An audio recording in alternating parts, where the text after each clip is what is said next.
Allora, il titolo, Venezia, la salute, la peste e gli affari. L'immagine la riconoscete bene. Perché questo accostamento?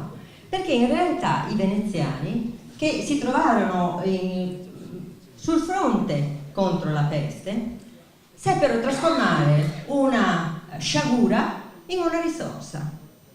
Come lo fecero? Beh, intanto bisogna prima di tutto porsi il problema di capire che cos'è la peste, perché noi ne parliamo tanto, andiamo in processione ma non sappiamo. Bene, l'Istituto Pasteur di Parigi nella seconda metà del Novecento ha fatto dei grandissimi studi molto interessanti. Noi tutti sappiamo che la peste è provocata da un bacillo. Alexander Yersin lo scoprì durante la terribile peste di Hong Kong del 1894, ma il vettore che porta questo bacillo, che alberga sul vello dei ratti, il vettore che lo trasporta dal ratto che si ammala, muore, all'uomo, è una pulce.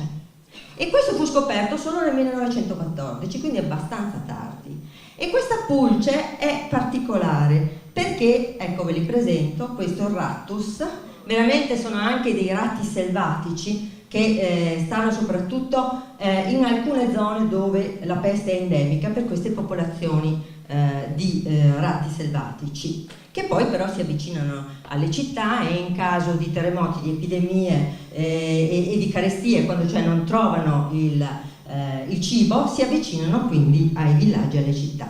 Bene, quando si avvicinano all'uomo, ecco che le pulci che albergano sul loro vello e che diffondono l'epidemia fra i ratti si spostano sull'uomo. Perché quando l'ambiente va sotto i 37 gradi, cioè il topo muore, ecco che la pulce cerca un altro ospite caldo e vivo e ai noi, quando è l'uomo, ecco che l'epidemia comincia a diffondersi. E si diffonde anche in tempi rapidissimi, perché il decorso della malattia è intorno ai 5 giorni, con qualche giorno solo di incubazione e manifestazioni che sono identificabili, cioè dei bubboni scuri vicino alle ghiandole che si trovano nei pressi degli arti o della parte del corpo che è stata pizzicata. Di solito queste ghiandole erano appunto sulle ascelle o all'inguine. Le pulci si spostano anche sui vestiti, sui tappeti, sulle cose e da lì possono essere imbarcate sulle navi. Il Rattus rattus o topo nero è un topo un po' pigrone, non si sposta più di 500 metri intorno alla sua tana, però si fa trasportare dalle carovane, sale sulle navi attraverso i cavi di ormeggio, si trova benissimo nelle stive, prolifera e quindi con lui proliferano anche le pulci pestifere e pestigene. Ecco quindi il ciclo, e è un ciclo, attenzione, che ha creato dei luoghi in cui la peste è ancora endemica.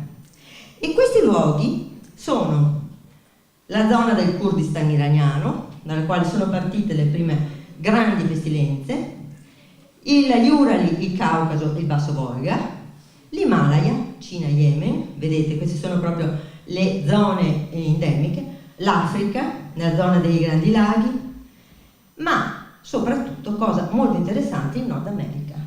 E sapete quando questo, che è uno dei focolai più grandi esistenti al mondo, si è sviluppato? Si è sviluppato nel 1900, perché i piroscafi da Honolulu hanno portato dei topi con le loro pulci infette e dei malati di peste, 2 in realtà, su una nave, l'Australian, piroscafo Australian, l'hanno portata a San Francisco.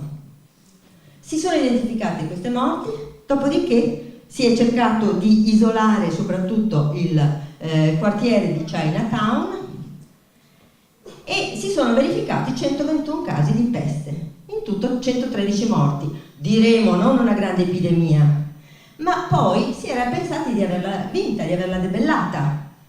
Nel 1906, quando scoppia quel terremoto terribile che schiude le tane, si scopre che le pulci e l'epidemia si è trasferita anche su una popolazione di ratti o di comunque roditori selvatici che hanno schiuso le tane, quindi il terremoto schiude le tane, questi si spostano e ecco che di nuovo si manifesta la peste. 280 casi, un campo di rifugiati, 172 morti.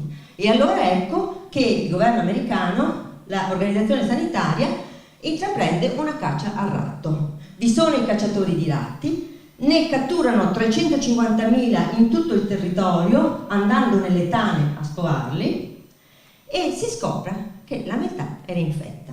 Si mettono dentro barattoli con l'isoformio e poi nei laboratori si analizzano le peste. Perché vi dico tutto questo?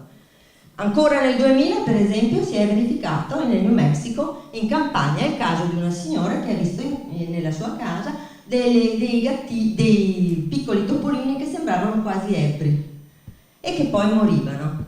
2 giorni dopo ha trovato un ponfo, è andata in ospedale, fortunatamente è stata curata, era peste. In India dal 1898 al 1948 sono morti 13 milioni di uomini, di donne, di persone per la peste. Ecco, chiudiamo la parentesi sul discorso della peste, e però abbiamo capito che il ratto è il veicolo importante per questa malattia. Guardate, questa è un'immagine di Grevenbroich, un'immagine di un testo che si trova, di un manoscritto bellissimo che si trova al Correr, con il cacciatore di topi. Il problema delle pantegane è sempre stato a Venezia, tant'è che i nostri vecchi, forse qualcuno ricorderà, dicevano acqua alta, etane seneta e pantegane senega. Ecco, questo però è un discorso che ha anche delle ragioni scientifiche, secondo quello che vi ho detto, perché nei grandi luoghi in cui la peste è endemica è proprio nelle tane più profonde che sopravvivono i bacilli dormienti, pronti poi ad aggredire i prossimi ratti che vanno a insediarsi in quelle tane. Quindi tutto sommato Venezia ha avuto questa grande chance, che è stata quella dell'acqua. Quella dell'acqua, perché sappiamo che se anche qualcuno è aggredito dalla pulce, la prima cosa è buttare tutto in acqua e mettersi in una vasca da bagno. I ratti sono terribili perché, guardate i ritmi di riproduzione, una femmina che ha peraltro 12 mammelle è in grado di allattare contemporaneamente 12 piccoli. Quindi produce 10-15 cuccioli ogni 4 mesi, i piccoli diventano maturi per la riproduzione a 4 mesi, in un anno una famiglia di ratti può produrre fino a 800 ratti. E con loro tutte le loro belle pulci pronte ad aggredire l'uomo. Questo per farvi capire come quando si affaccia la pandemia o quando si affacciano le prime pandemie sono fulminee, immediate, hanno una diffusione del contagio rapidissima e una letalità che è molto alta, mortalità molto elevata. E come vi dicevo, in pochi giorni. Le prime pandemie che sono registrate dalla storia sono la peste di Atene, in realtà non fu peste ma febbre tifoide, grazie a accertamenti che furono fatti poi su reperti, la peste di Antonino Pio, ma che in realtà fu vaiolo, e la prima peste bubbonica che fu di Giustiniano nel 542. Parte da Costantinopoli e le cronache parlano anche di picchi di 10-12.000, nel momento più acuto, di 10-12.000 persone in pochi giorni. La peste del 1347, che è la peste che riguarda l'Europa, parte da Caffa in Crimea. Caffa era assediata da un principe tartaro e dentro c'erano anche dei genovesi. I genovesi praticavano la Crimea perché loro avevano già intessuto molti rapporti commerciali con tutto il Mediterraneo. E quindi durante questo assedio, si sa, gli assedi sono defatiganti, i soldati vivono nello sporco e scoppia l'epidemia. I rati proliferano e quindi cominciano a morire gli assedianti. Cosa fa il principe? Prima ancora della nascita dei laboratori, ecco che inventa la guerra batteriologica.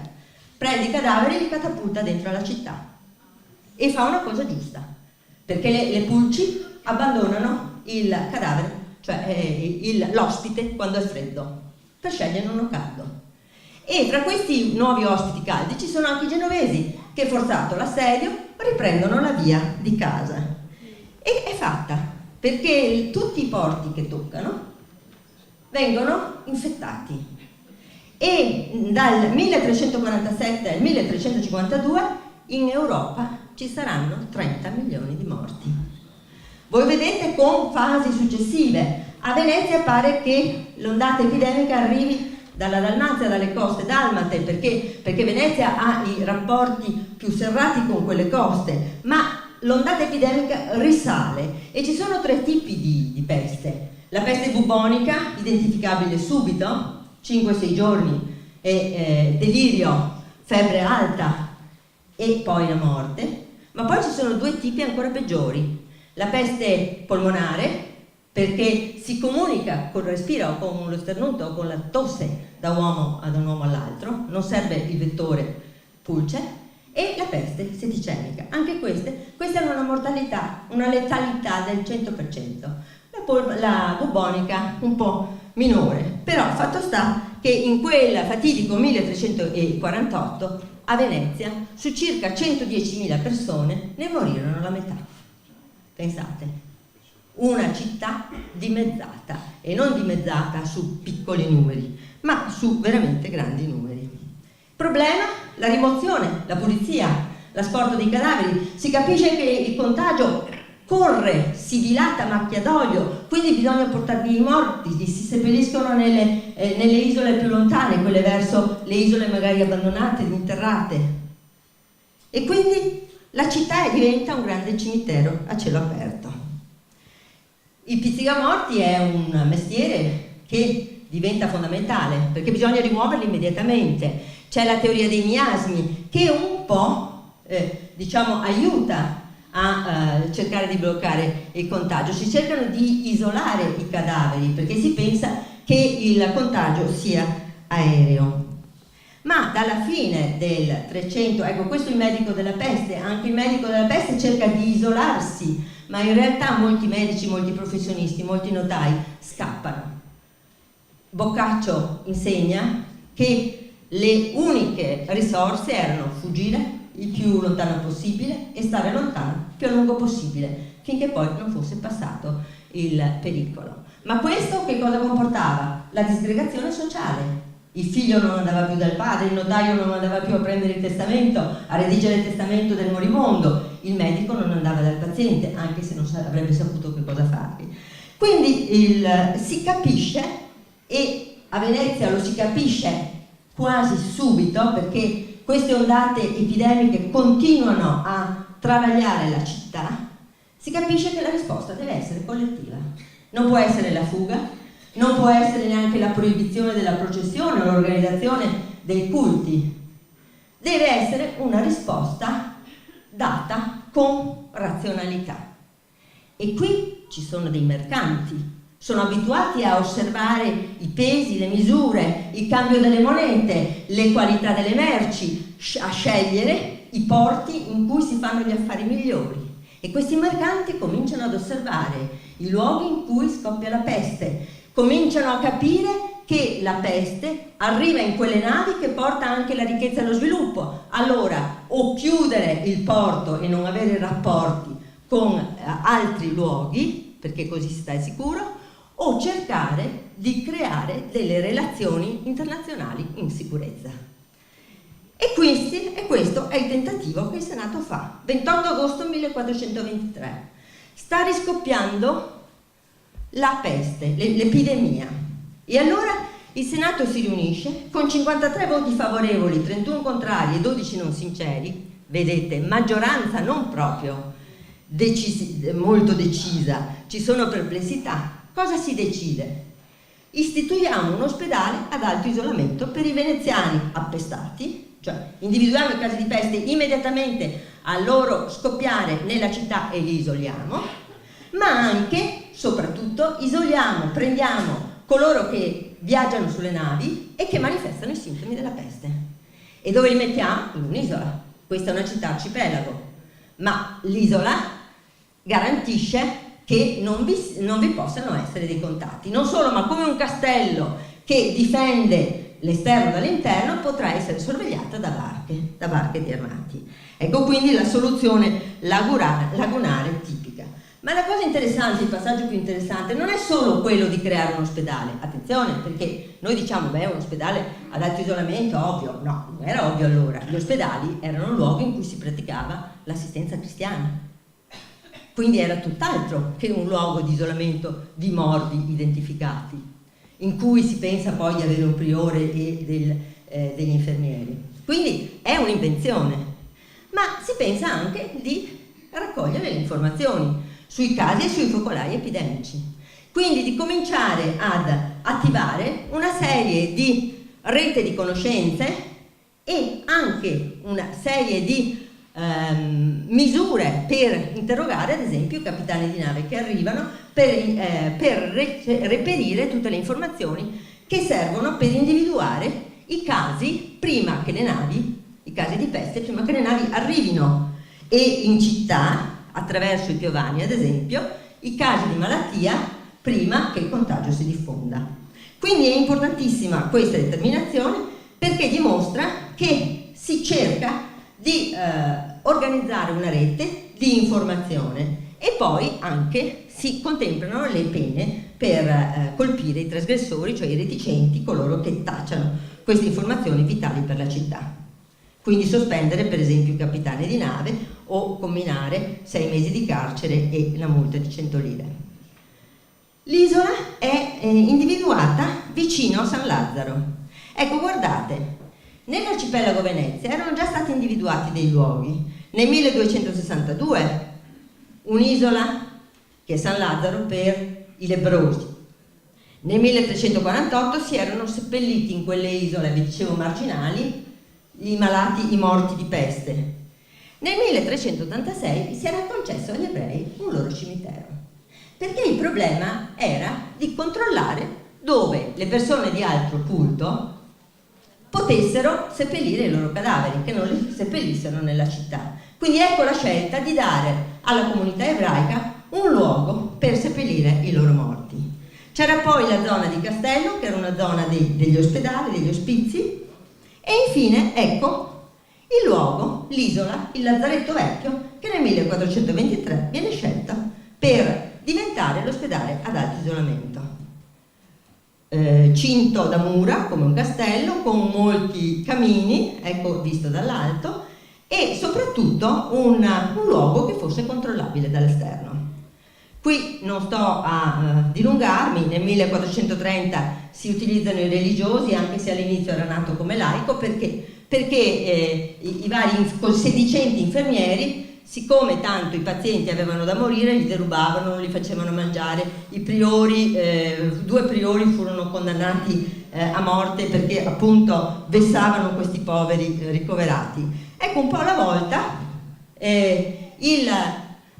la Ragion di Stato e il buon governo della Serenissima cerca di stabilire delle regole per tutelare chi dovesse entrare in lazzaretto, quindi con tutelarli nei loro beni, tutelarli nei loro diritti e assicurando anche un'assistenza di religiosi, perché i religiosi erano molto più disinteressati dei paganti, dei laici paganti.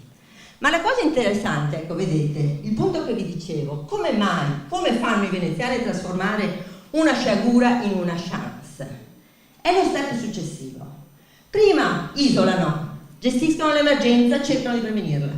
Ma la cosa intelligente è che dalla metà del 400 vogliono creare e riescono a creare una seconda isola, che serve per far passare una specie di quarantena, dice ut optime purgentur, affinché si purghino quelli che sono malati e perché stiano in osservazione quelli che hanno avuto contatto con appestati. Quindi pensate, nel 1468 si crea questa seconda isola che in realtà dimostra come nel 1468 la Serenissima Repubblica di Venezia stia mettendo a punto una strategia di prevenzione. Non solo, ma il messaggio che dà alla popolazione è fondamentale, perché il primo lazzaretto era vissuto come un inferno in terra. Il fatto che ce ne siano 2 dimostra che ci sarà la possibilità di guarire e di ritornare nella collettività dei sani, o comunque nel momento in cui si ha contatto con l'appestato, di stare in una zona in un limbo in cui, se poi la peste si conclama, si passerà al Lazaretto Vecchio. Ecco, quindi vedete, questa è la testimonianza nel 1468 di una strategia sanitaria, di una politica sanitaria veramente unica al mondo e prima nella storia. Queste sono le immagini del Lazaretto, ma soprattutto la cosa interessante è che i due Lazaretti comportano una creazione di un organismo tecnico che sappia discernere, che sappia gestire, che abbia delle competenze che non siano quelle del magistrato al SAL. Il magistrato al SAL era un po' come il ministro dei lavori pubblici, quello che provvedeva le fabbriche, che le faceva costruire, le manteneva.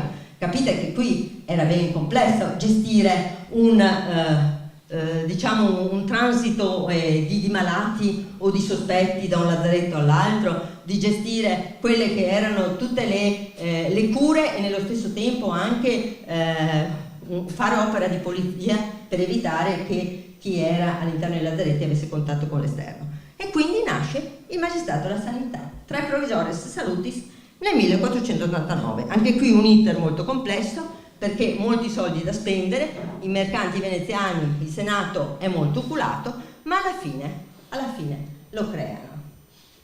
Nel frattempo era successa una cosa importante che aveva sconvolto il Mediterraneo. Maometto II aveva preso Costantinopoli, 1453. Cosa c'entra con il nostro magistrato della sanità? C'entra come? Il magistrato della sanità deve comunicare quali sono le sue strategie sanitarie. Lazaretto nuovo, lazaretto vecchio, prevenzione, contumacia, isolamento. Come fa a comunicarlo? Si è affacciato nel frattempo nel Mediterraneo appunto un Islam, il turco.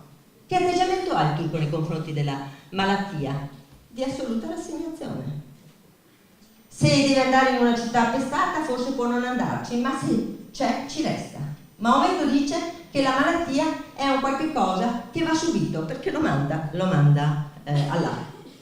Bene, la religione cristiana aveva un analogo atteggiamento che viene simboleggiato da San Sebastiano. San Sebastiano subisce le frecce, no?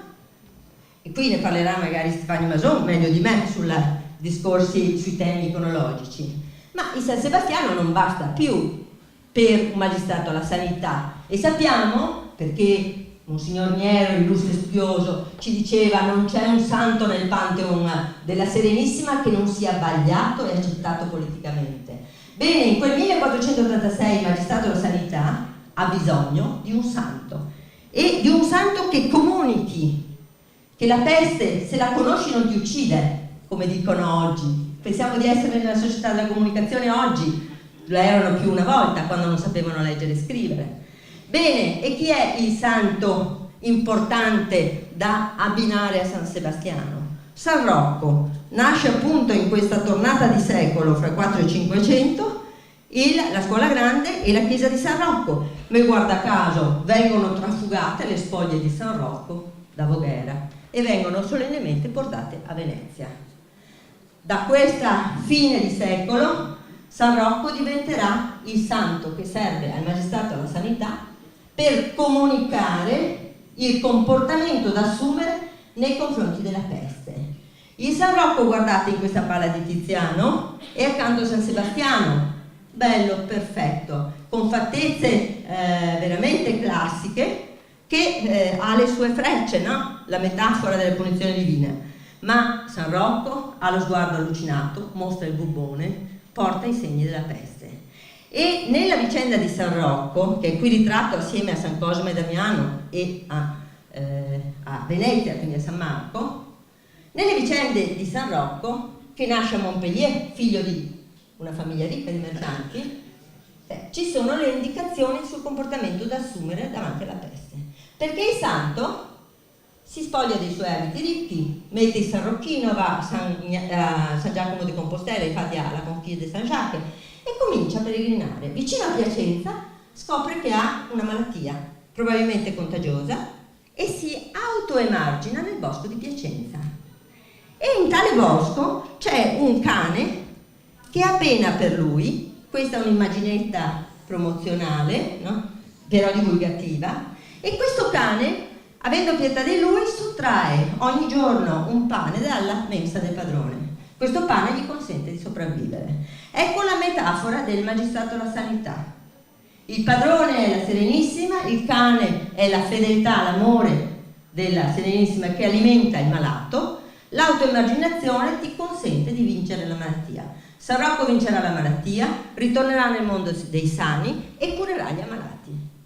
Ecco quindi il messaggio completamente diverso dal messaggio di quell'Islam che si affaccia al Mediterraneo, e nelle carte del magistrato alla sanità troveremo la massima guardarsi da chi non si guarda, perché diffonde l'epidemia, e invece si andrà diffondendo aiutati che il cielo ti aiuta, non nuocere al prossimo, isolati e quindi accetta questa politica delle contumacie. Ecco, in quest'altra immaginetta sacra noi vediamo il padrone che vede appunto San Rocco e il suo cane che gli porta il pane.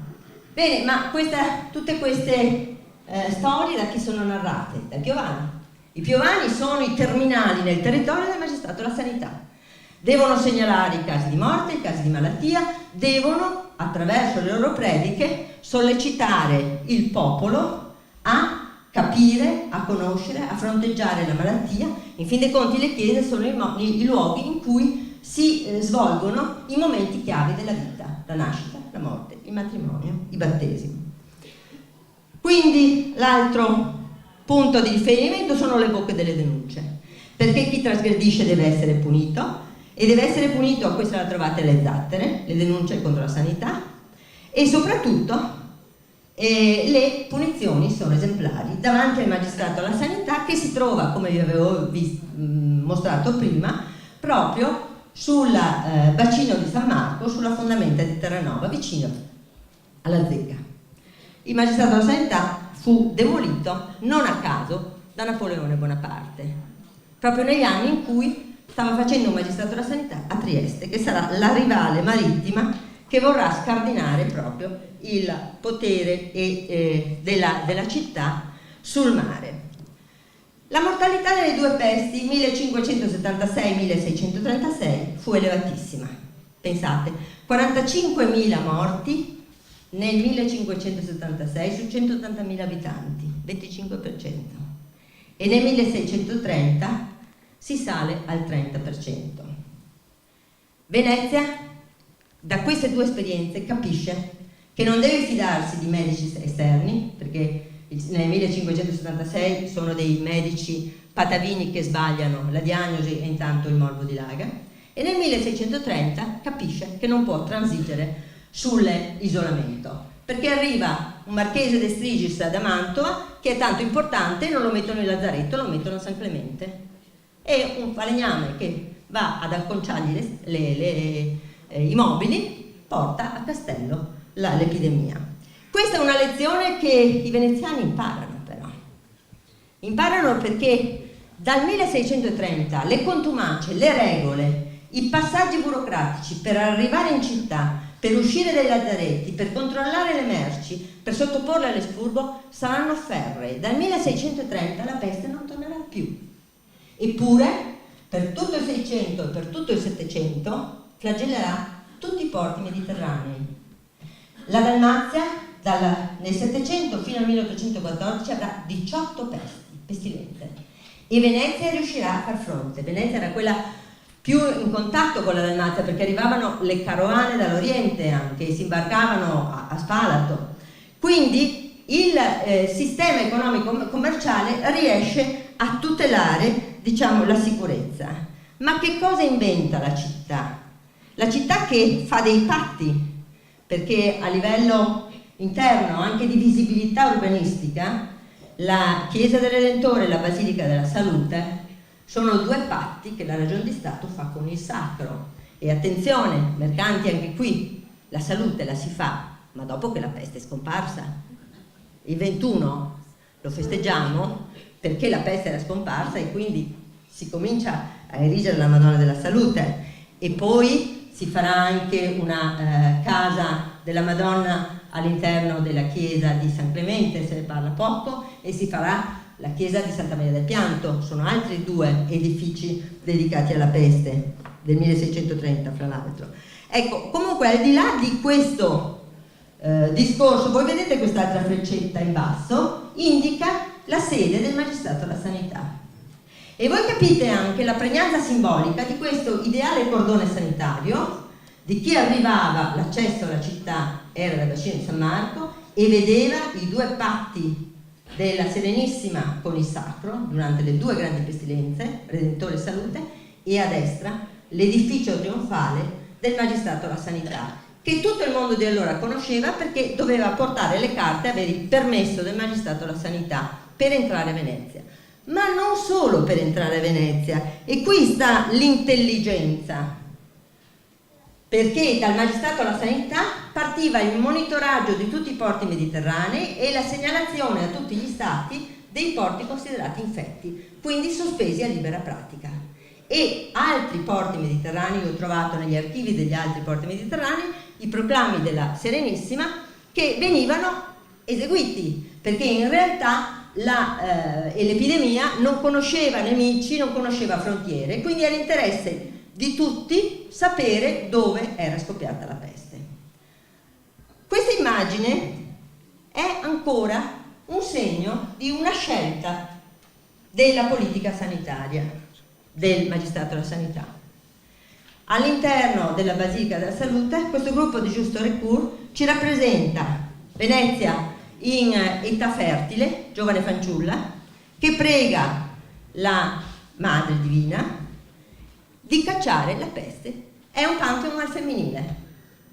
Prima volta, e tutta la Chiesa, la Madonna della Salute, ha delle rappresentazioni al femminile, parlerà meglio di me la Stefania Mason dopo, ma la cosa importante è che questo gruppo marmoreo è della metà del 600, dal 1624 il magistrato alla sanità, come peraltro anche altre nazioni, ad esempio la Francia, avevano cominciato a cercare di prevenire la mortalità infantile e avevano cominciato a individuare nella donna il motore di ripresa delle nazioni davanti alle grandi epidemie. Cioè la donna come riproduttrice e la donna come fulcro e base della forza demografica nazionale. In questo erano stati assistiti anche dal Concilio di Trento, che aveva cercato di cancellare assolutamente l'immagine rinascimentale della donna artista dell'amore, della cortigiana, cercando appunto di valorizzare invece la figura materna femminile e quindi di cancellare la donna erotica che era stata invece protagonista del secondo Cinquecento. Quindi anche questo gruppo marmoreo risente di alcune scelte che sono di politica sanitaria e di una sensibilità nuova nei confronti della donna. E qui chiudo gli ultimi miei 5 minuti per farvi capire qual è stato il risvolto delle scelte sanitarie della Serenissima a livello internazionale. Venezia era stata una signora dei mari, eppure dopo Candia, dopo Passarovic, aveva perso il controllo politico. Attraverso i capitani e attraverso i consoli aveva cercato di gestire anche l'informazione sanitaria e quindi tutta questa sua rete di commerci internazionali aveva sostenuto il suo potere politico. Quando ha cominciato a perderlo, ha continuato però ad avere la supremazia che aveva nel controllo sanitario, nell'essere un centro di monitoraggio costante, e pensate che addirittura dopo il 1797, quando Venezia passa sotto la dominazione austriaca, sotto gli Asburgo continueranno a prendere Venezia, l'avevano presa anche prima, come un riferimento per l'organizzazione sanitaria, perché avevano la certezza che non avrebbero mai potuto surclassarla a livello commerciale se non avessero fornito a livello mercantile quelle misure di prevenzione sanitaria e di sicurezza proprio per quanto riguardava le strutture portuali, quindi lazzaretti, quindi sistemi di contumacia, tant'è che a Trieste creano 2 lazzaretti con 3 secoli di ritardo, ma quando vogliono appunto cercare di surclassare Venezia sul mare. Questo è un esempio dei proclami del magistrato alla sanità. Pensate che il pubblico stampatore Pinelli ne stampava 6.990. Quando anche si trovava una sola nave infetta in cui erano scoppiati dei casi, attraverso gli spioni, attraverso le fedi di sanità, attraverso i controlli, immediatamente dai torchi del Magistrato della Sanità uscivano 6.990 proclami che venivano distribuiti a tutto il Mediterraneo e anche all'Europa del Nord, perché appunto la peste si poteva fronteggiare solo tutti assieme. E quando nel Settecento Venezia dovrà subire la concorrenza dello Stato Pontificio e di Trieste, cosa dovranno fare questi due stati per cercare di essere concorrenziali? Creare due lazzaretti sul modello di quelle veneziane, perché Venezia aveva costellato il Mediterraneo e la Costa d'Armada appunto con tutte queste strutture. E questa è l'immagine con la quale chiudo, perché è un inno, si chiude un po' l'inno a questo spirito imprenditoriale mercantile che da una grande sciagura ha inventato un indotto con una ricaduta non da poco, perché attorno ai lazzaretti ruotavano varie attività, professionalità e così via. Bene, questa è l'ultima immagine del luogo dove c'era il Magistrato della Sanità, dove si accanì la smania del francese, che ovviamente abbattendolo abbatté un simbolo. Grazie. Grazie.